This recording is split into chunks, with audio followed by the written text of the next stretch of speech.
Good morning, everybody. I'm Ed Parcaut. Normally here with Mike Kelly, but he's at the Christmas Cantry today. He's out there, everybody should be supporting our local real estate community. All right, we got a little bit of news today. Nothing major, but let's get. This is what I got to cover today.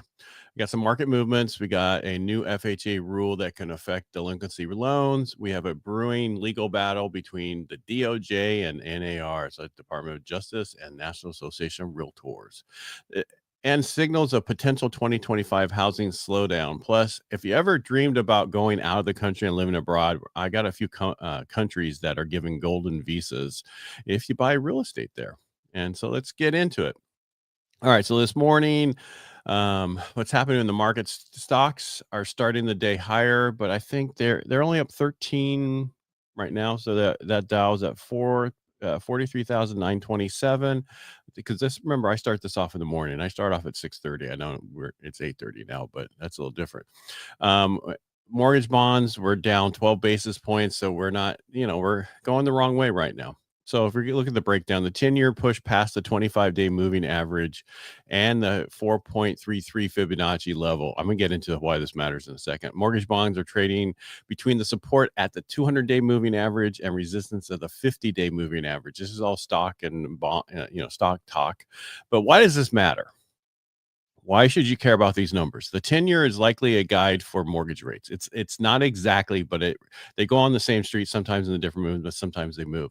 When it goes up, mortgage rates usually go up.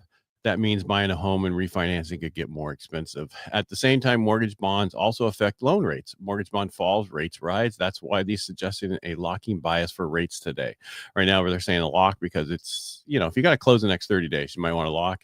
And again, we don't know what the Trump effect is going to happen next year while he starts on January 20th with his tariffs and everything. We don't know how that's going to affect everything. So this is what I'm telling, lock now, because you never know what it's going to be next year. And the amount that you could lose is going to outweigh the amount you could possibly gain during that period of time. All right, let's get into CoreLogic. They looked at homeowners are handling their mortgage payments according to CoreLogic. Things are holding steady. Loans 30 plus days delinquent are still at 3%. Really no big changes here. Serious delinquent loans 90 plus days improved slightly to 0.9%, down from 1% last year. Foreclosures sitting at a low 0.3%, which is still near decades low. Overall, it's good news for us as homeowners and actually us in this market and selling properties. But the positive thing is if you do get into a situation where you might lose your home, you have enough equity to go ahead and turn around and sell that thing. So that's a positive thing. Now, some bad news. The DOJ versus NAR investigation battle. The big news in the real estate world is going on right now with these two. The Department of Justice and National Association of Realtors are at odds. The DOJ wants to reopen the antitrust investigation into NAR's rules, and NAR isn't happy about that. If you look at the backstory in this, the investigation started in 2018. I don't know if you're aware of that, and was closed in 2020 under the new settlement. There it is. In 2021, the DOJ reported it.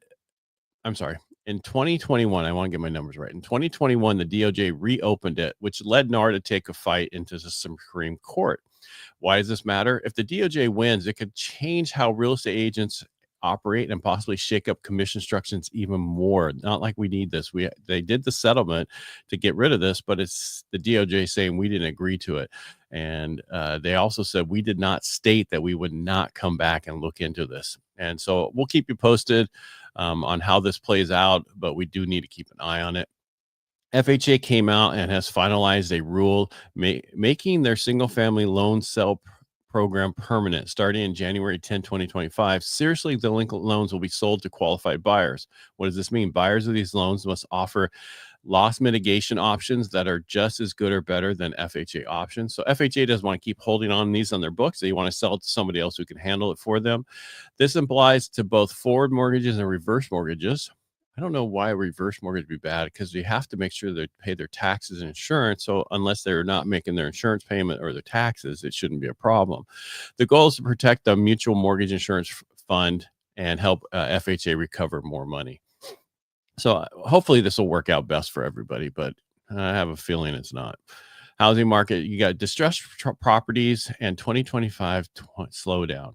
So if you look at distressed property auctions, if you don't know this, but auction.com does about half of the properties through foreclosure. So we're seeing some signs that the housing market might be slowing down for 2025. Looking at what's driving this, auction prices are dropping. REO auctions reserve to value ratios dropped by 2 percentage points. Foreclosure auctions credit to bid value ratios fell by 3 percentage points. Overall headwinds, rising inventory listings are up 29% compared to last year at this time. Higher mortgage rates still hovering around 6.5 to 7%. Affordability issues are what is really driving this. Home prices remain 25% higher than what most people incomes can handle. So if you're thinking about buying or selling 2025, you should keep the eye on these. They tell us we should keep an eye on these trends, but what this is telling me is there's not a lot of foreclosures, and the ones that are going, they're going through, and they're selling for pretty close to what they're asking. So I think this is just a bunch of news that really doesn't mean anything. And what I mean by that is sometimes these places are going, okay, well, look at this headline, and now let's sell the story. All right, here we go. All right. So, say you wanted to move out of the United States and you want to go to another country. Well, there's this golden visa program. If you buy real estate in that country, they will give you residency or citizenship if you invest in real estate. This is a good way to diversify your investments, and often real estate is going to be cheaper there than here in the United States. I'm going to go through the top 5. There's 10 of them, and I'll just run through the next one. But Panama, if you buy a $300,000 minimum investment, it offers affordable living, large expat community, which means expatriates are there. They give up their citizenship or they just live there. Nice beaches, great to looking for lower cost living lifestyle. Malta, you have to do a $628,000 minimum investment. I'm sorry, 200 add on to that. They have luxury apartments, historical properties. Cyprus is doing it at 314,000. Northern Cyprus, there's no minimum investment. I don't know how great that is. I've never been there. Montenegro, I can't say it. No minimum investment. St. Kitts, Nevis, you have a $300,000 minimum investment. This is dual island paradise in the Caribbean with visa-free travel to over 150 countries. That might be something to look into. You have Antigua and Cambodia has a $100,000 minimum investment. Costa Rica has a $150,000 minimum investment. Martis has a $375,000 investment. I want to keep saying Antigua, but it's not Antigua. It's Anguilla, $750,000 investment. So there are some that's a British Caribbean territory with stunning beaches and tax haven status, but that is pretty expensive to be a minimum, but you could get into Costa Rica for a lot less. Each country has different rules for these programs. You can usually just can't buy land or fix it up cheap. There's specific requirements. Work with a professional who knows these programs. So I just came across it and I thought it was a unique thing. If you want to move to a different country or actually have a retirement home there and then eventually move there because you're tired of the United States, I think things are going to get so much better with the new administration coming in. If we can get costs down, if we can get taxes down, I think people will be much happier here. All right, next week we have economic events to watch for. We have Tuesday retail sales. Wednesday is Fed meeting and housing starts. Thursday is final third quarter GDP, existing home sales, and also the initial jobless claims. And Friday is the PCE inflation data, which is the Fed's favorite gauge of data. And that's something to watch for next week. So overall, we covered some market trends. And the big thing I think with the DOJ versus NAR showdown is how far is that going to go? Is that going to go away next year once Trump's in office and they relook at a bunch of stuff? I hope so. I hope they get rid of some of these issues because the biggest problem I saw from the whole thing with the NAR was the fact that they just put that commission in the MLS. If they never would have done that, this never would have came up.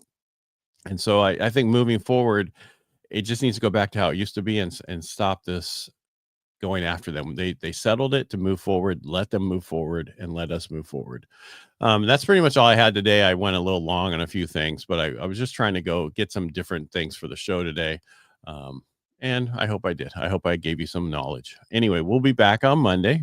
Mike Kelly will be back on Monday also. And it's a normal week next week. Then the following week is Christmas. Wow, it's getting close. I hope you got all your gifts for your families, because if not, I'm sure they're running out. All right, everybody, make it a great day. Currently, I'm going to. I got a bunch of work to do, and I'm going to go. So you make it a great day, and we'll talk to you on Monday. All right. Bye. Thanks for watching.